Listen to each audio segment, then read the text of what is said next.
Still making some last minute adjustments here. All right, and welcome to, and Bonnie, this may shock you for me to say this, episode 99 of Nothing But Worry. Oh my God. Beside me on the sofa of destiny, as usual, is my wife, Bonnie. Hello. And she has, after many years of forced participation in these dual audio recording efforts, finally begun to relax into it and enjoy it. Is that right? Yes, dear. Okay, now, we came prepared today. We have topics.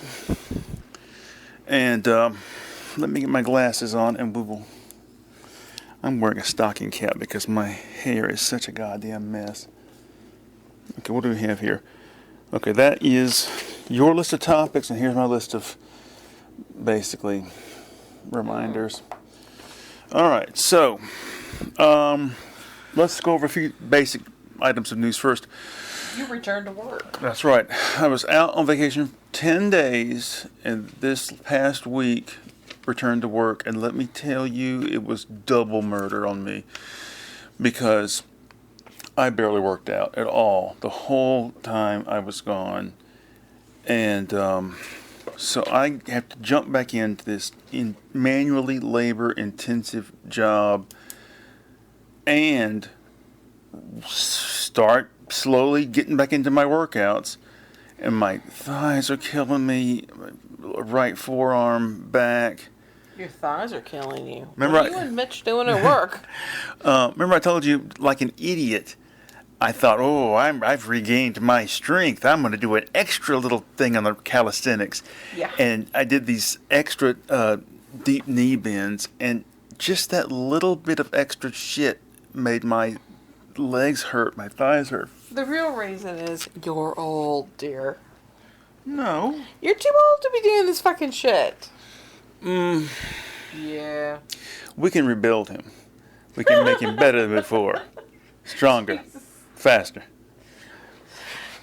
You know, I think that the price tag's a little low. I think with inflation, we're looking at 20, 25 They got a steal. 6 million. They really did. They got a really good deal on him. Considering how much money they made in the marketing, the dolls alone. That's right. I had one. You had a boy and doll. I had the official $6 million man action figure man doll. Man doll. This is back when they came as big as a Ken doll, maybe an inch tall, This is back before they realized little boys might be more comfortable with a 6-inch toy. Not even that, 4.5. What about men 6 inches? What? And that really there probably is a correlation there. Yeah, you're probably right. It's like the little Japanese girls were intimidated by Barbie because her tits were so big. It's like, well, that thing's, setting higher expectations than my son can probably fulfill. Ooh, the little miniature G.I. Joes, the little posable ones with the guns and stuff. That's more like it. Oh, Lord. I read a lot of 50s, early 60s pop psychology books. So, all right, listen, I'm just getting to the point where I can't do anything without these stupid reading glasses, and I don't want to do that just yet. So why don't you pick up the list of topics and give us the first one and jump into it? I think that probably one of the most disturbing things this week, especially given the time that you returned to the post office to work, was we got an email from your sister. Mm-hmm. She had moved your mother into this old folks' home. Was that just that recently? It seems like 2 or 3 weeks ago. No, babe. It was this week. On Monday, she went in and filled all the paperwork, and they got her over there. So she sends us this picture, and Jane's laying back in this recliner, one of those automated ones the old people push a button. And she's in front of a television. And there's a lamp, and there's a box of Kleenex on the table. And then there is a window, and it's got the usual big slatted blinds. There's no curtains. There's no color on the walls. The floors are sterile linoleum. No, it was carpet. No. No, I'm telling you, it was carpet. They don't do that kind of thing anymore. It was It's too industrial. sterile. The whole thing was sterile. But the worst part was the decoration. Yeah. Catherine assured me that she was going to go in there and make it homey for Jane. Homie. And if this was homey, this is sad state of affairs. Because on the wall were all of her official awards and certifications. Citations and announcements about promotions from the post office. And then sitting on the windowsill were a couple of miniature post mailboxes in, Americana hobo craft style. And then on the other wall were pictures of Lance and Catherine when they were tiny little babies and looked like monkeys, and her mother in this hideous pose. And then there was a ceramic cat, life-size, sitting on the floor next to the television. If that's your sister's idea of decorating, she's not winning any prizes ever, not even from the county fair. What a paltry summation of a lifetime. Yeah. Your immediate ancestor and your immediate progeny on one hand, Oh, please and then describe your grandmother reminders in of the this. achievements of your career on your fucking place of Because employment. it's the only thing that has defined you. But goddamn believable. I mean, you really do, in this society, you have to fight to overcome your personal association with your place of employment as part of your public image, Yeah. It's like, Bukowski worked at the post office, I think like 8-10 years, something like that. May have worked there longer, I don't think so, but he's not really tarred with that association. Anyway, so I've been calling my mother, and she just doesn't understand a fucking word I say, and it's just like, I called her just a few minutes ago before we started the show, and it's just, I say, hey, how are you? What? And then it's, I heard you're in the new place. Is it nice? Well, they got me in this place. Yeah, is it nice? Oh, is it nice? Now what now? Is it nice? It's just, oh my God.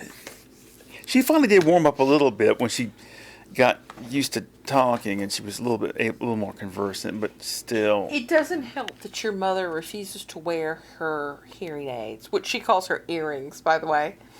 Well, I was just telling. I keep going. No. I was just telling Bonnie. My mother had two older brothers. The eldest,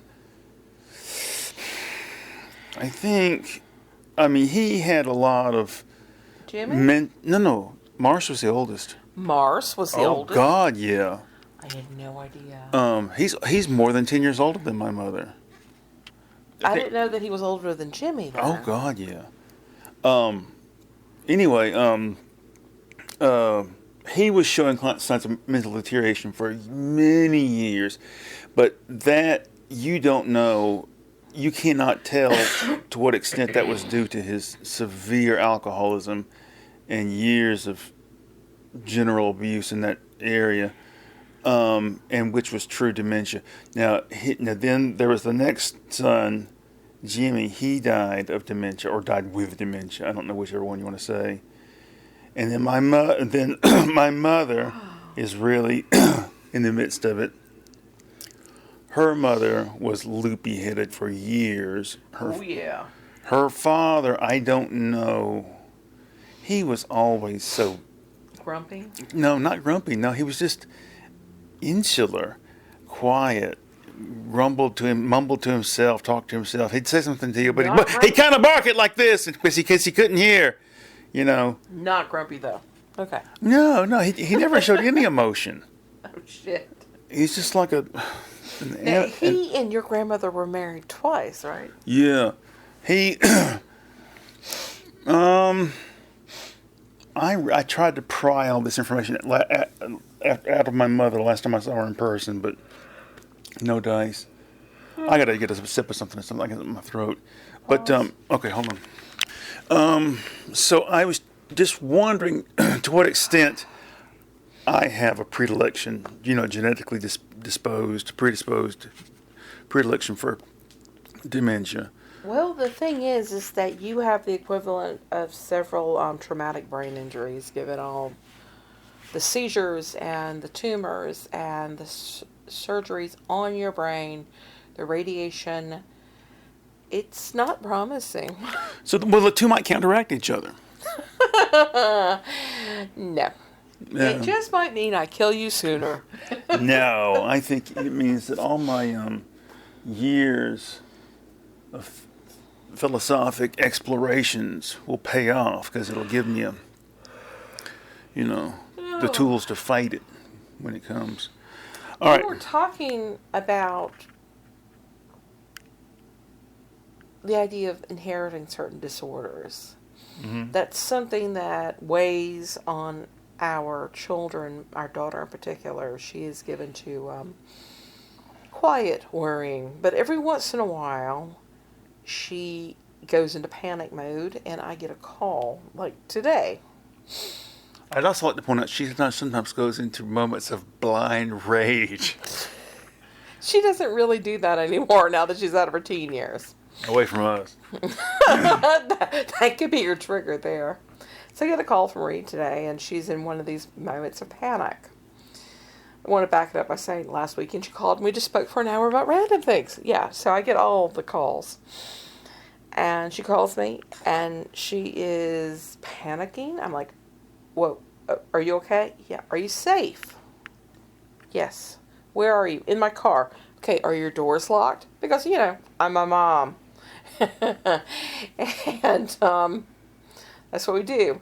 And I'm another woman. And so automatically safety issues come into play. I said, what's going on? She said, I got in my car and I found something that shouldn't be here. I said, where are you at? I just left my doctor's office. I had an appointment for a routine, usual annual exam. And I'm in my car. Okay, what's going on? She goes, Mom, I don't know what happened. I don't know where it came from. I don't know what's going on. I'm scared that I had some kind of moment where I didn't remember things, or I did something I don't remember. I said, wait, Reed, you're not your father. Okay. Oh, you didn't tell me that part earlier. Oh, I want to leave that out for now. Because Reed's honestly worried that she's going to get some kind of issue. Like when you went through the second series of stuff after your first pituitary tumor, I had small kids to take care of, and I asked the pediatrician, I said, is this something I need to worry about with our kids? And he explained that these were basically caused because of where the pituitary is located. Okay, wait a minute. Let's not get off track. Keep going about Reed. I will. Anyway, so I've told her this before, but she still worries because, she's got the grandmother with dementia, and she worries, period. So Reed gets out of her doctor's office. She goes to her car, and like most women, she sits down and puts her purse in the seat next to her. And as she looks over, in the floorboard is a telephone. And it's not just a cell phone. No. This is one of those cordless phones that goes with your landline. 40 years ago? And nobody she knows owns these things. Nobody uses them except her grandparents, okay? And, they're 50 miles away. Anyway, She has no idea how this has gotten in the car. Nobody has been in her car. She has no idea what the hell's going on. And she's freaking out. She doesn't know. Has she had a Delancey moment? So I'm like, okay. I said, let's just assume that there's something weird here. You're going to take that phone and you're going to take it into the doctor's office and you're going to go, I found this outside, which is true because you were outside their business. And say, do you have a lost and found where you can put this? So she stays on the line. She goes in. I hear her do this. She's all nice and calm with them. Not with me. She gets in the car. I'm like, hear the door close. I went, lock your doors. Okay, lock the doors. I said, okay, all right. I said, nobody's been in your car? She goes, no. People don't ride with me in my car. We ride in Andrew's car. I never put anybody in this car. You know how old it is? It's a pitiful car. And she's emphatic. Absolutely emphatic.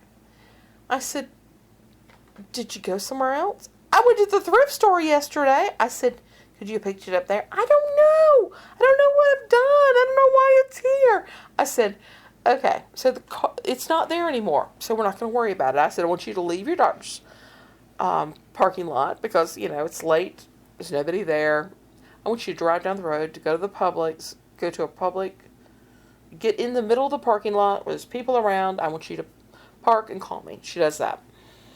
I said, okay, now that you're at Publix, are your doors locked? Yes. Okay. I want you to now check your car. I want you to look under all the seats. I want you to look between the seat cushions. I want you to check your trunk. I want you to see if there's anything out of place. So she checks. There's nothing out of place. She gets back in the car. Are your doors locked? Yes. Okay. Because this is what women do. Are we safe? And I said, okay, let's think about this. There's nothing out of place. There's nothing that indicates that you left the car open. No, I always left my car. Okay? Nothing's been messed with. So how did this thing get here? And I said, tell me about your week. Where'd you go? I went to work, back and forth. I said, you drove? She goes, yeah, it's been too hot to walk. She lives 1/10 of a mile from the hospital. I said, where else you go? She goes, I went to the thrift store yesterday, and I saw Andrew the day before. Okay. Nobody's in your car. She goes, nobody's been in my car since 2 or 3 weeks. 3 weeks ago. I said, who was in your car? She said, I had to take it to the car shop. And I went, oh. Now, I want to point out. Stop. No, stop. I'm just going to say. No, you're not. No, okay, you're not. Okay. Are you going to let me finish this? Oh, I'm not going to tell. I'm not going to reveal it. No, I'm going to tell. I'm going to tell that at the end, okay? Okay, all right. All right. So I said, oh, I immediately knew what happened, okay? I said, what kind of work did you get done? She goes, I had a check engine light on. And they found the problem and they fixed it, etc. I said, and that's the last time anybody was in your car. And I said, you slammed on the brakes today, didn't you? Going to your doctor's office. She goes, how'd you know that? I said, because the phone was under your seat. And when you slammed on your brakes, it rolled out and ended up in your floorboard on the other side. Where did it come from? I said, it came from the guys at the auto shop, Reed. I said, it was Jake who waited on you. She goes, yeah. I said, Jake is the guy at the desk. He's the one that answers the phones. He's the one who takes all the information. And when it's something fast, he walks out the door with the cordless phone in his hand to look at your tire and say if they're going to be able to fix it or if you're going to need a new one. Or he's the one that plugs in the device to read what your check engine light is indicating. I said, do you know where they go to check your check engine light? No. It's right there in the floorboard near on the driver's side. But how did it get in the passenger side? I said, because he took the phone with him and he needed to use his hands. So he put the phone down, most likely on the console in between your seats. Mm. So he plugged the thing in, he read the code, he talked to you while he was... Because you're standing there, right? Yeah. I said, he talked to you. He told you what's going on. And then offers to drive it around. And she didn't tell me all this all this ESP she's doing right now. It's like Are you going to listen to me? I am. It's like you visualize the entire scene. But this is the way I have to explain it to her because I have to teach her to think about these things, okay? I said, Reed, it's the only thing that makes sense. I said, sweetie, it's okay. I said, I'm glad that I'm always your first call, that you know that I will take your call, whatever. I said, remember, if you get into these panic modes, stop, make certain you're safe, lock the doors, and then calm down or call somebody who can help you calm down, okay? Because I know you worry about these things.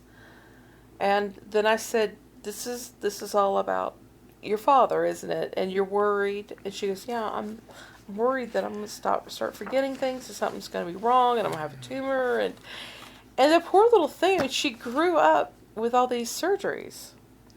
Anyway, so I have approached this call with my daughter in a way that I do things with her because I know her. I know what to expect. I know how to calm her down. And I also approach it as a woman. And my first thing is always, are you safe? Are you okay? Do I need to come get you? Emphasis on lock the door. And even going to a public place and making certain there are people around her that, you know, if she feels more secure. So that's my approach, you know. I'm going into this, it's mother to daughter, woman to woman. So I sit down and I start to tell Lance the story earlier. And I said, I've got a story to tell you. And I get out 3 sentences, something to the effect of, Rita went to the doctor's office. When she got back in her car, she saw a phone on her floor. It was a cordless phone. And she freaked out. She didn't know where it came from. And then Lance went, ta-da. Oil change guys left it in the car. And Bonnie goes, God damn you it! spoiled it. You ruined it. Guessing is not spoiling it. All right. So you went straight for the car stuff, the guy stuff. She goes I went into the straight for emotional the mom and the woman mother-daughter bonding. Yeah. All right, let's jump to the next topic. I don't even know what the hell it is. Either it's going to be on my sheet or your sheet. It's your sheet this time. I don't think there are any topics per se on here.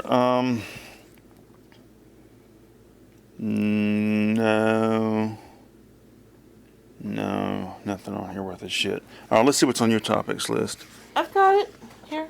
Okay. I'm gonna introduce. So, no. The only thing that's left is Colbert's cancellation. Yeah, you know, I know. Okay, I want to. So I thought about. Colbert has been canceled. He's not having his contract renewed. He's working through May of next year. Right, and it's blatantly to do with appeasing Lord God Emperor King Trump's ego. Yes. Okay, that's what it's all about. All right, now, so I just want to point out that it bothers me just on this like a surface level, okay? But then there's also, I thought about this last night while I was working. I know for a fact that there are people that are like, why would it bother you? I mean, and it's nothing to do with whether they are politically.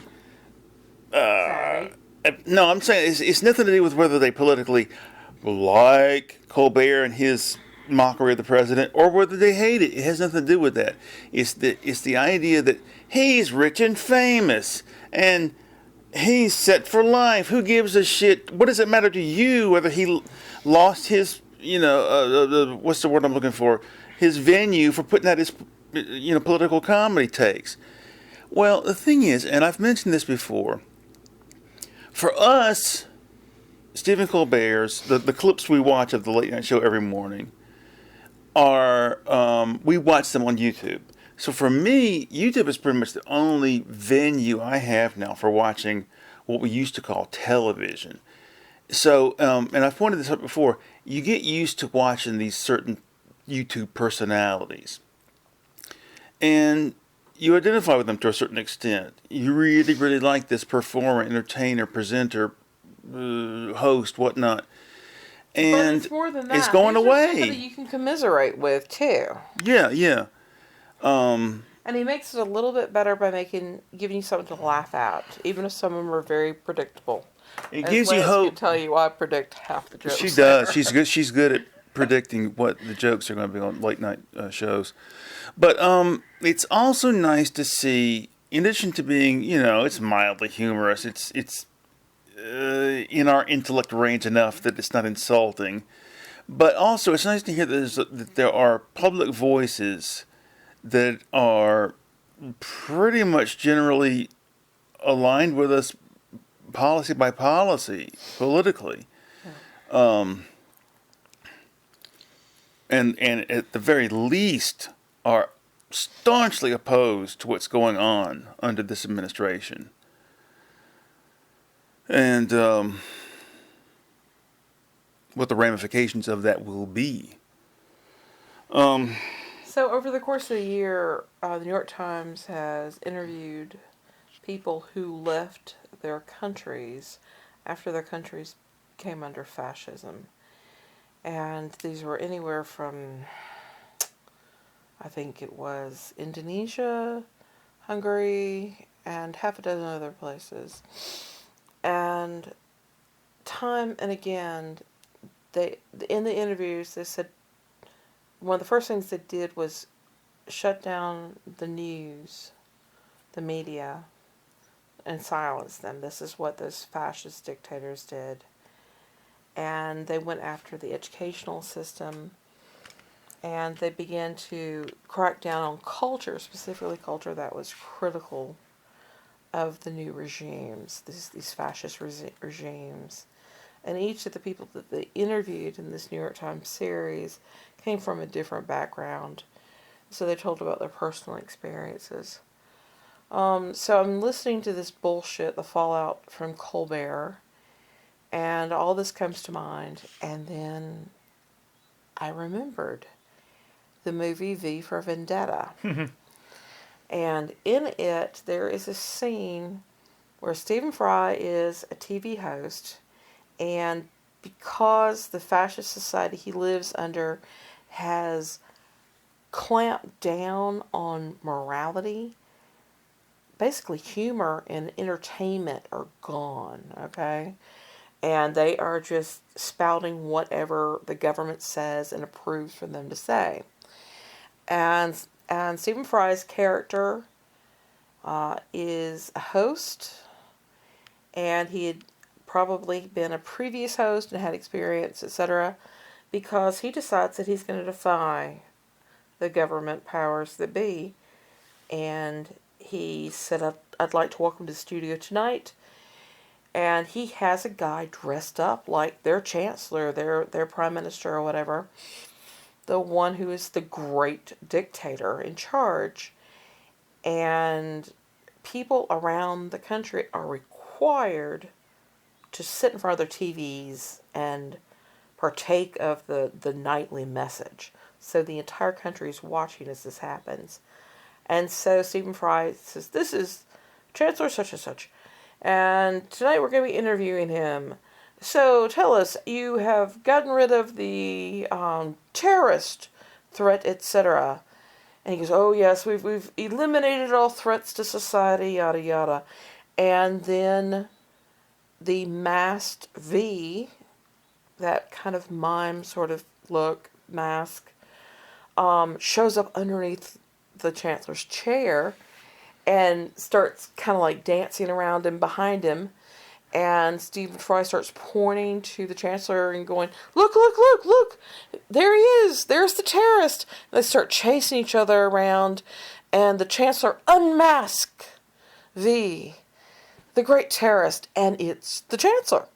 He's under the mask. And they're playing that Yakety Sax song by that Benny Hill used to use all the time. And it was like a turning point for a lot of people in that country, seeing that humor, because they had not been allowed any criticism at all under this new regime.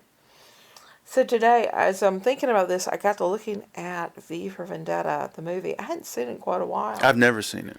You really need to. And I realized just how perfect it is for what's going on. The U.S. and Russia have bombed each other. Britain, through a twist of fate and geographic location, is surviving on its own, and the government powers create a series of emergencies. Think Reichstag fire. And it's to make the people fearful so that they can control them, so that the people hand over their rights in exchange for security, for safety. It was difficult reading about this, because even the characters in the V for Vendetta, the party itself is based on the Nazi Party. There are characters within that party that are parallels to what's going on now. There's even a parallel for the Elon Musk type. That's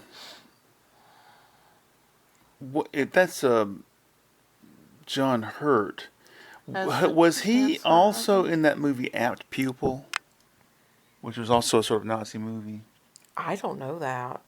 It's some kind of like corruption of morals thing, I think, based on what I've seen of the cover of the DVD. All right, let me see what else we got on the list. That was the list. That was it? Okay. Yeah, one of the things I saw in the V write-up when I was reviewing it today was V gets on television and he says, there's something terribly wrong with this country, isn't there? And he says, cruelty and injustice, intolerance and oppression. And I thought, that's the key words for this whole administration. They were all about cruelty. Well, for me, it's more about the continued diminution of the supposedly equal say in government and public policy that the individual is supposed to have as opposed to the corporation, or that the average person, working class person, even poor person has against the voice of the rich man. And this has been the struggle from the very beginning. And I just don't know if it's a cyclical thing that will repeat forever, but I hope to goodness we're not entering another period of, being shackled. But who knows? I mean, Orwell predicted that one day the cycle would break and it would end with the oppressor on top forever. I don't see how that can possibly be true. I believe in circular time.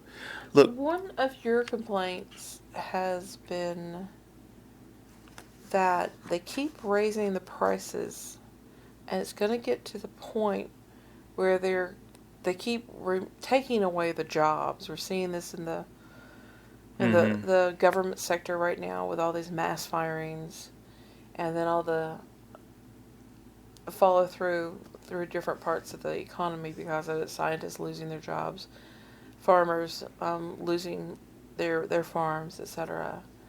And you always say, oh, there's going to be nobody left that can afford this shit. And my response is always, well, they want to bring us back to the slave serf state, I was about to say the same thing. They want to own it all. They want the small farmers to go out of business. They want big business to take over it all. Well, this is my take. The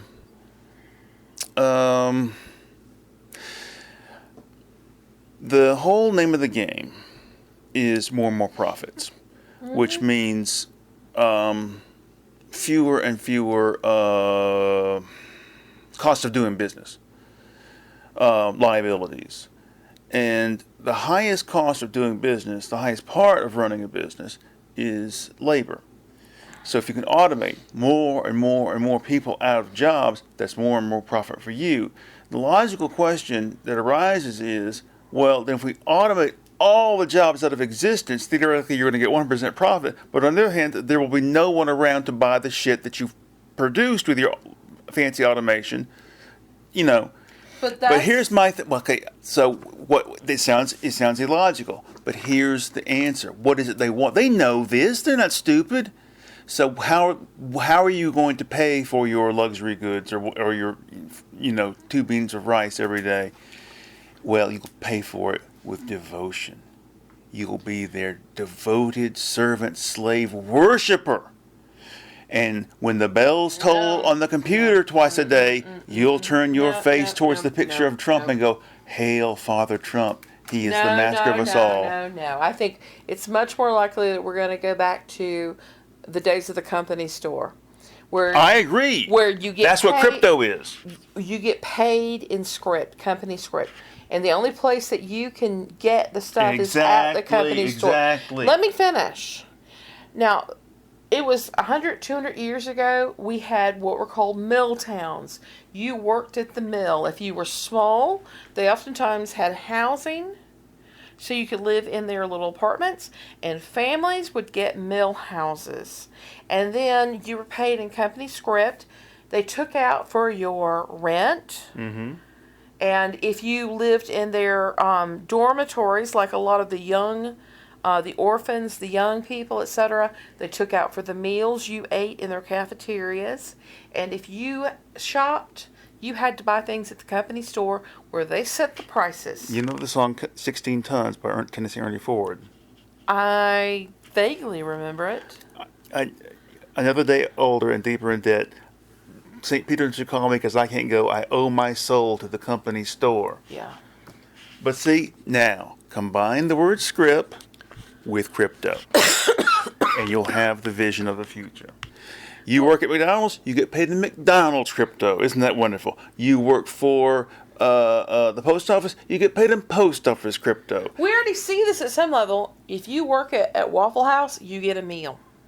Oh, yeah. I used to get a discounted meal at McDonald's. And other places like that. But right now, there are these mega millionaires and billionaires who want to build cities for their companies. Elon has tried it at a small scale at this Starport or whatever out in, Texas? Mm-hmm. But there are other ones who actually have real ideas, and they've planned out these communities where you come and you work for their company, Boeing or whatever it is. This isn't Boeing doing it, but you would work at the company and you would live in the company town, and they would regulate everything and bring everything. And they're proposing doing this in areas like deserts and stuff because there's so much available land. Namely, there's federal land and they want to acquire it cheaply. And maybe mine the resources off the land. And the Republicans are moving towards opening up federal lands for mining, gas drilling, all this other kind of crap that's going to destroy our natural parks and our wildlife reserves, etc.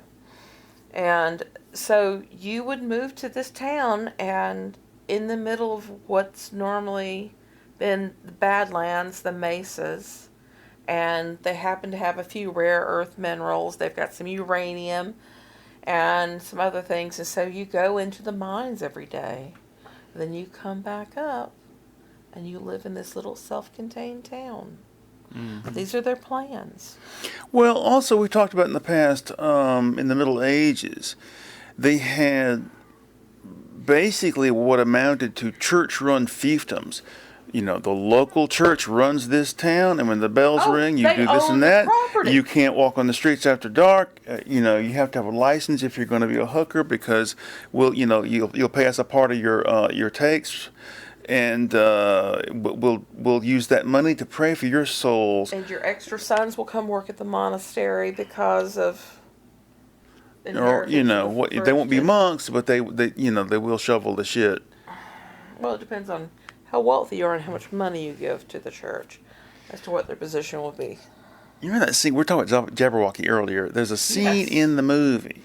There's a scene in the movie where the local business leaders and the local church people are meeting with the king about what to do with this monster that's terrorizing the countryside. But he's also driving more and more people into the city, and those people provide labor for local businesses, but they also buy things, and they also go to church and give part of their money to the church. Church attendance is higher than ever. If you destroy the monster sire, you destroy everything. And Let's keep the bad guy out there. In other words, Yeah. let's say that the brown man is the bad guy and that they're criminals, and so we need to purify the round blood them of all our up. nation. Yes. Oh my God. Well, okay. Now I want to move on to something. I want to keep this. We're going to keep this episode strictly at 1 hour. So that means we've got 19 minutes. Oh Lord. So We gotta I come want- to 19 minutes of blah blah. No, it's easy for us. Listen, Please, let's blather on. I want to talk about our possible plans for next episode, which will be number 100. I was have thinking. no clue. We're I gonna was think thinking about next having week. maybe a special guest. Who? Well, the only person available is Peter. No. That's he our does son not- that lives. Our 27-year-old son who lives with us. Yeah, but there's good reason he lives with us, sweetie. Well, what was it? Oh, I don't want to spill secrets. Wait, pause it and you can tell me what the hell you're talking about. Okay, what I was going to say was, she told me just the other day that whenever she mentions the possibility of our son and his girlfriend getting a place together, he's like totally dismissive and just peremptory, don't want to talk about it, don't want to discuss it, you know. But that's partly due to the fact that he thinks that he's already discussed this and he's explained it and that That's the I final haven't word been on the matter. listening. I Yeah. haven't been listening. Mom, you haven't been listening. I have been listening. I really have. And I know that between the two of them, they can come up with enough that, you know, they're going to be 4 or 5 times the poverty level, okay? Mm-hmm. I mean, Just like we were compared to our parents' generation. anyway, what has changed between us, our parents, and our kids is the cost of housing. Reed and Andrew are trying to figure this out. And they are 6-figure, okay, as a couple. And the thing is that you put 20% down, plus all your closing costs, etc. Reed thought she had the 20% when she was single. She thought that it was just going to be a year or two, and she'd be able to have her 20% plus some savings in addition, and that she'd be ready to buy a house. And then the housing market just went crazy. And so what was formerly a $100,000 home is now a $330,000 home. And Andrew and Reed are having to save more and more. And part of his goal, he has now gone back to college for another degree. Did you know that? Yeah, I think you did mention that. And he has to go up once or twice a month in person, but being a computer degree, he is of course doing a lot of stuff at home, and he does it in hours that he can accommodate for his job. And he wants to increase his earning. And I mean, this is a guy who gets $10,000 raises, okay, annually, kind of thing. And so his goal is to now get this other degree and then go and try to use that to get even more money where he works. And I mean, he himself is a 6-figure guy. And it's hard for Reed to make ends meet. She only makes a portion of what Andrew makes. And right now, she's paying, I think it's 40% of her take home for rent. It's really ridiculously high. And if she ever has to get a car, I don't know what she's going to do. Because it'll mean going in debt and having a monthly payment. And there's no way she's getting away with less than $400 a month for a car payment. Well, if It's more likely going to be $500 or $600 a month because cars now average over $50,000 a car. Yeah, well, my thinking on that has always been along the lines of of the Tappet brothers. If you like the car, just keep it maintained and get it fixed when it needs to be fixed, and just keep it running. There is a point where it goes too much, goes too far, and We drove that Camry into the ground. What year was that car? It wasn't a 90. no, it was a '98.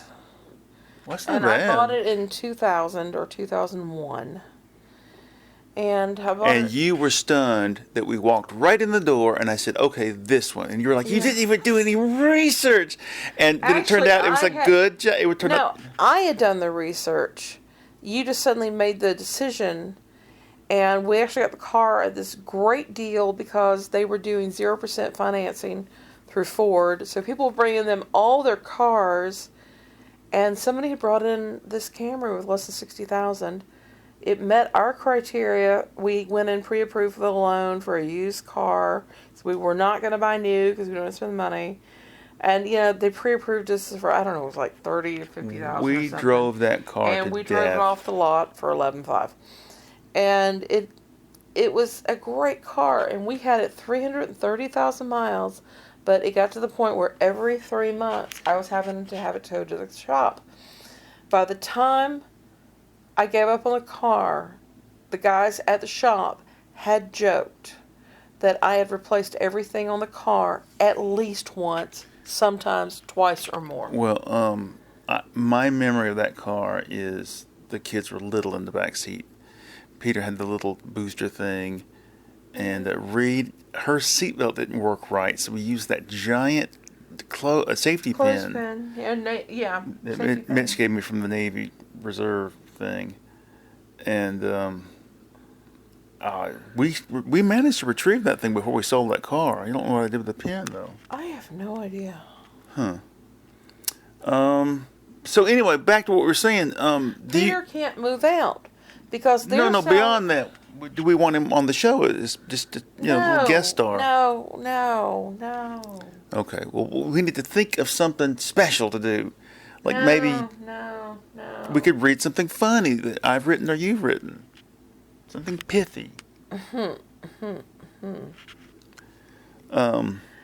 don't think I'd be comfortable reading my writing on air.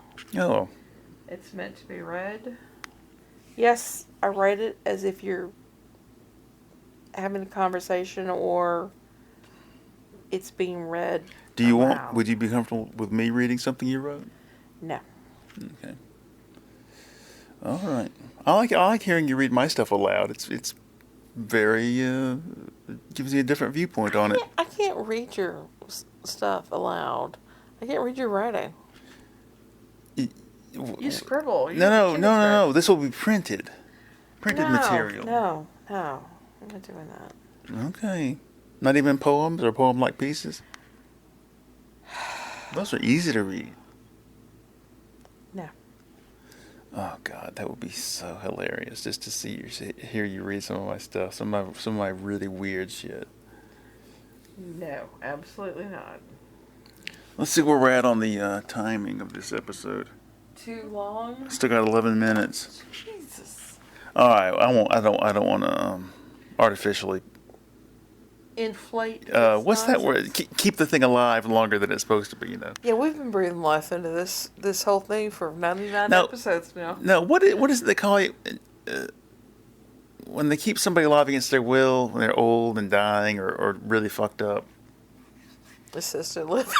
No. Oh my God. It's not an old folks home. It's an assisted living care facility. It's like magic. It's like going to heaven before you've died. Oh my goodness. All right. You won't believe how sad this picture of my mother was. It just, oh my God. And it So was, old, so small. I can't believe how skinny she's got. It's horrible. She swears she's holding at 116 pounds. I don't know how. She's like 80 pounds. 90 maybe. She is just, oh God.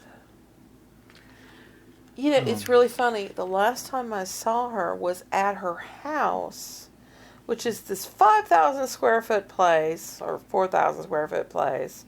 More room than you can imagine. There was this great cathedral ceiling of 20 feet in the living room. And she's got these Chinese porcelain things and a gong on the That wall. was the and shit. of all the houses my parents have lived in, that was the most sterile, empty, most meaningless house that they were in. It just looked like some builder's showpiece thing, where you're walking in. This is an example of the kind of house that we build. Take some of our literature. She found the house in Southern Living. And they bought the plans from Southern Living magazine. And so it was something they'd seen in an ad or a showcase home or something. And it wasn't that it was model grade or anything like that. It just, there were certain stereotypes it filled. You got to have the black marble on the counters. You've got to have the bleached wood in the cabinets in the kitchen. And And that horrible shale-looking stone that lined the front porch and the facade of the house. Oh my God! It looked like it was just going to flake off. It was just, I don't know. Yeah. The whole thing, I just couldn't stand it. These steps were so steeply built that it wasn't safe to have people come in the front steps. And they were about 6 or 8 inches, maybe 8 inches wide each, deep rather. And so here we are with, giant feet, walking up the front steps sideways because you can't walk at them straight up. And it just... Well, when I was 7, we lived in what we used to call a 3-story house, but basically it was 2 stories with a loft thing where we had the TV. And it was built on a hill. Basement. Well, it was a semi-basement because it was built on a hillside. They had scooped out this great big thing where they put the house. Now, the house was ugly, I'll grant you, especially the way that they painted it. They painted it shit brown and sort of dead pink flesh, old cantaloupe color. Oh, God. And in the porch, they had a big wood porch that went around 2 sides of the house. They had painted that with some kind of weird latex paint, and that summer it bubbled up and peeled off. And for fun, I would just pick the pieces and peel long strips of paint. Don't do that! But anyway, what I'm getting at is, You get that? even as ugly as that house was, it had personality. And when you walked in, there was this funky orange Formica countertop where we ate. 1970. It was Series 70. It had the starburst patterns of orange mosaic Is this pattern. where you chose your own rug for your room? Yes, and And what was that? I chose, I guess, what you today describe as it was what's the opposite of shag carpeting? Like sort of like that blunt surfaced carpeting. Well, your description stands. And the it was like that, but the pattern was like taken from Indian textiles. Paisleys? It didn't have any. It might have had a paisley, but it was like just a patchwork of those types of geometric shapes derived from floral patterns and things like that. And that year when they confined me to my room, if I hadn't done all my work at school, I had nothing in the room to do. They'd taken all my toys out. So I would get crap, like buttons or something, and I made a game on the floor. Like, this pattern here is like home base, and if you do this, you get so many steps around the paisley to get over to the doodad. You know. And the whatchamacallit. My Thingamajig. I took my pillows off my bed and pulled pants and shirts over them and made dolls out of them so I could have something to play with in the room. Let me tell all you, naysayers out there. I have some issues. I have some issues with my parents, okay? Understatement 101. Bonnie knows. She's heard 30 years worth of my stories about my interactions with my parents and what they've done to me. Hey, look, okay, we got time to kill. Listen, okay, I'm just going to ask Bonnie for a random story that she knows that I've told her about my parents, something horrible they did to me. Okay, go. You know what I'm going to say. I think. Well, go ahead. Your father Okay. leaving you alone on a dirt road after having told you, I don't want you anymore. That is the fucking cruelest thing in the world. Years later, Doyle and Catherine shared a video of this poor kid being terrorized by something and his family laughing at him on YouTube about it. And we were like, this. That was your father dropping you off on that dirt road going, I don't want you anywhere, and driving off. Teaching you the rough humor of brotherly love. Humor among men. Tommy, I'm going to put a bullet in the side of your skull. Isn't that funny? Well, I'm immediately reminded of my Uncle Denny, who used my shoulder as a prop when he started shooting his new handgun one Thanksgiving. And you wonder why I'm a little hard of hearing. The other day, I think I was going to work when I was thinking, I have a funny way about my memory. I remember where I was when I thought of something or something happened. Anyway, it sort of gives me a romantic self-image, like doomed hero, tragic hero self-image, to know that I'm damaged. God almighty! It's like, better stay away from him, Joni. He's damaged goods. I didn't know this is what I was marrying.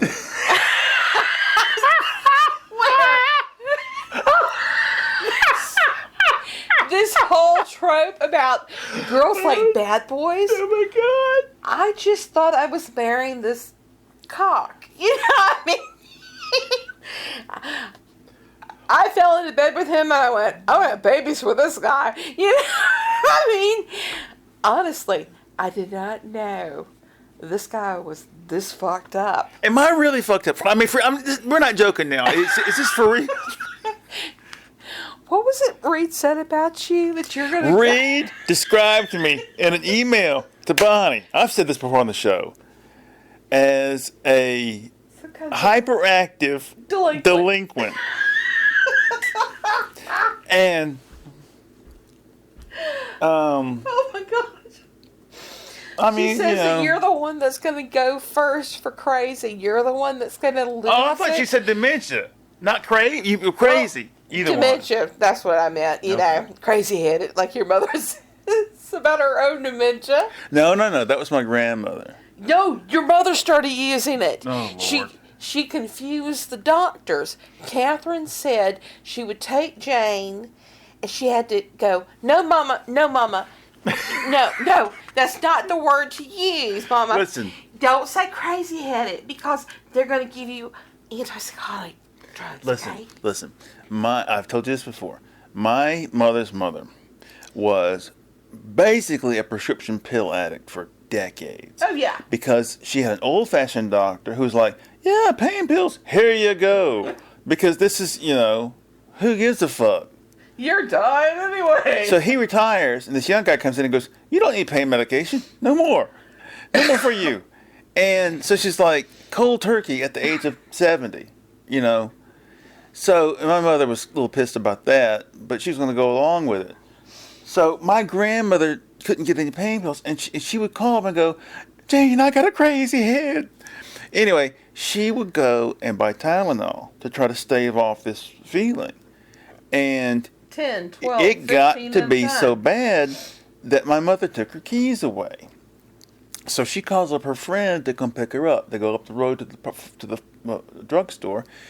She took 2 bottles of Tylenol in 24 hours and had some sort of overdose reaction. I get home from work and her friend is yelling at me to come down there to deal with it. And she has called him, take me to the drugstore. When he gets her in the car, she goes into like a coma state, and she was swallowing convulsively. And what do we do? I said, we got to call the ambulance. You know, that's what we got to do. She needs a fucking stomach pumped. She's overdosing. So they put her in Charter Winds, and I think she died in Charter Winds. Which, I'm sorry, that's the local Looney Asylum. for-profit Looney Asylum. Yeah.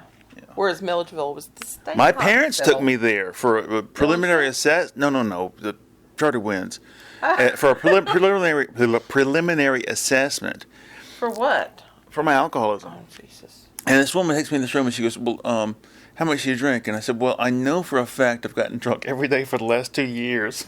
Oh, my God. Oh my God. I have had a lot of problems with my bio mom.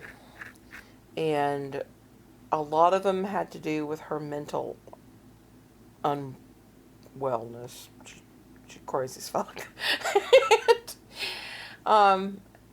At one point early on in our marriage, her husband got cancer. Instead of being there for him because he, helped her raise somebody else's kids, my mom made it once again all about her, because my mom, if she wasn't getting attention and it wasn't centered on her, hey, life doesn't go on unless she is at the center of everything. And so while he is trying to deal with colon cancer, something of that nature, it's been years now, she decided that she wanted to go to Charter Winds and take a couple of months to deal with all the stress. She is. And so odd. he's taking himself to appointments and shit. I've got 2 tiny little kids. And she's nowhere to be seen. Nowhere. Come to find out, it wasn't the cancer that bankrupted them. It was my mother's loony bin stays, because they hadn't followed procedure and had her properly committed, and she wasn't there for legitimate reasons. It was just because she was just kind of vacationing. She'd been better off going down to Key West or something and getting drunk every night. Anyway. That's sad, isn't it? Oh. Do you realize that my sister and I both individually went through crises with our husbands? Her husband had to have heart surgery. No, I don't remember that. And you, of course, well, you're an ongoing crisis. Yeah. So. Um. Did you get my email about my sister? Yeah. What was it I said in the email? You said you were now 7 years older than her, as opposed to just 2. 3. Oh, I thought you were just 2 years older. No, we were 3 years apart. Because our kids are 2 years old, My almost sister- exactly My sister died when 2 years she apart. was 50.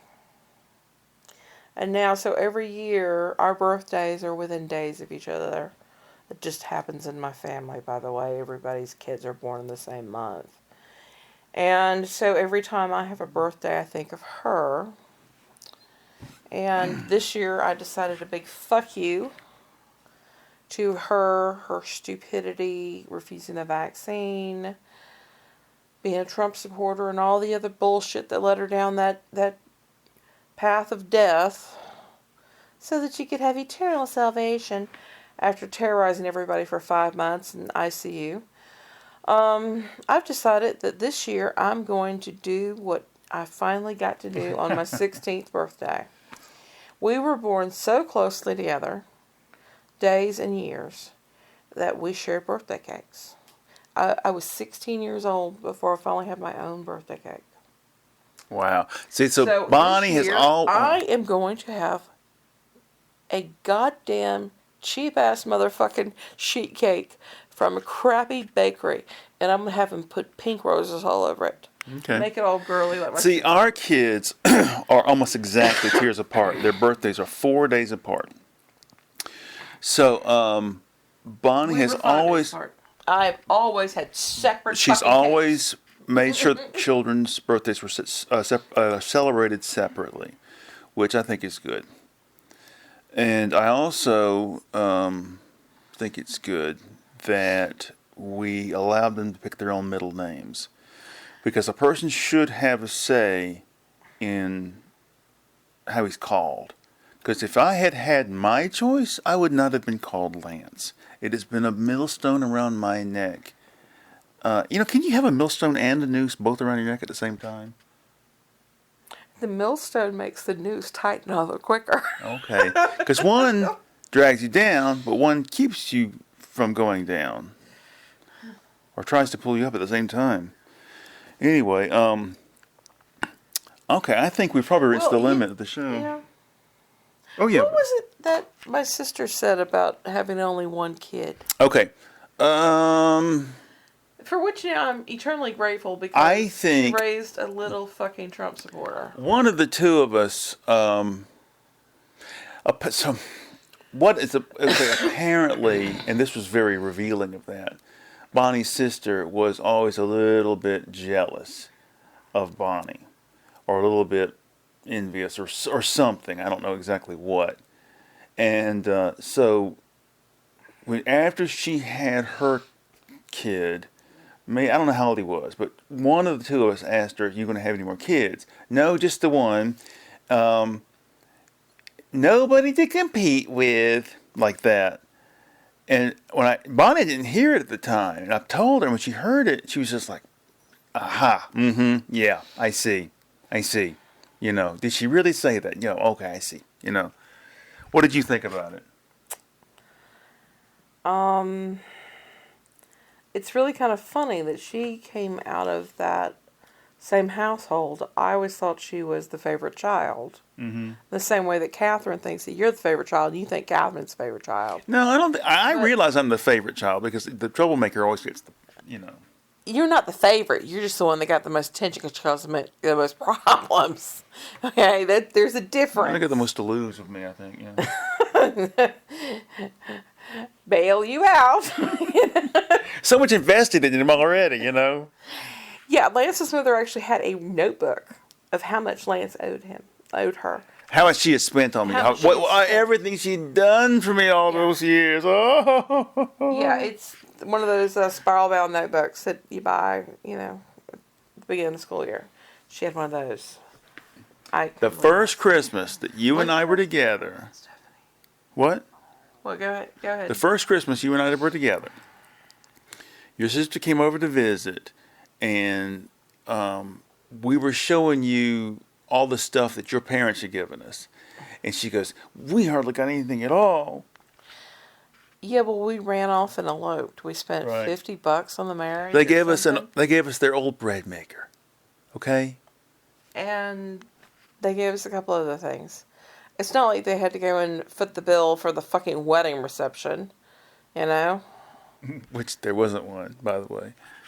There was for my sister. Oh, for your sister, yeah. Oh, yeah, she had a whole church wedding and 5 of this and 5 of the groomsmen. And you would not believe. It would be nothing compared to what my sister's wedding was. It was unreal. Oh, she had like 400 people there. Well, see, she married the son of the pastor of one of these mega churches up in Atlanta. One of the big Baptist churches with lots of rich people. It had its own fucking TV studio facilities in the place. Yeah. They had I swear to God, half an ox that they had barbecued or something up on a spit with people with the chef's toques on. You know, what do you want on your sandwich? How thick do you want the meat? And Jesus. my job at the wedding was to walk my grandmother down the aisle to her honored Were you seating. sober that day? Oh yeah. I'd been sober about 6 or 7 months at that point. Oh, okay. This was June of the year before Bonnie and I met and got married. Never fails. The man gets married, has a baby, and starts drinking. What's the quote from the John Waters movie? When a man's gotta drink when he lives with a bitch like you. No, I quit drinking. Sorry, something's in my throat. The year before Bonnie and I met, I was sober a whole year, and then we got married, and I started drinking. Which reminds, we went back to. This is going to tie back in to something earlier, and we'll end the show on that. My mother's parents got divorced, I guess after my mother got married, I think. And they got divorced because he was just a worthless drunk. Or I don't know how worthless, but he was an alcoholic, and it was just a constant pain in the ass. So anyway, they got divorced. He quit drinking. They were separated 7 or 8 years. He didn't drink the whole time. And she thought, oh, safe to go back with him. They got remarried. He started drinking again. Women ruin men. And lived another 20 years. It's all our damn fault. Well, George Carlin put it succinctly. Men are stupid, therefore women are crazy. Or is it women are crazy because men are stupid? Anyway, I think that attribution is speculative.